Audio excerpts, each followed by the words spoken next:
અમે એવું નથી માનતા કે હવે ગુજરાતની જનતા કે કન્ફ્યુઝ થાય. ગુજરાતની જનતાએ મન બનાવી લીધું છે.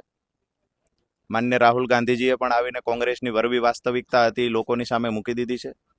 જિગ્નેશભાઈ મેવાણીએ પણ વારંવાર વરવી વાસ્તવિકતા કોંગ્રેસની સામે મૂકી દીધી છે. કોંગ્રેસના નેતાઓને ફૂટેલી કારતૂસો કીધી છે.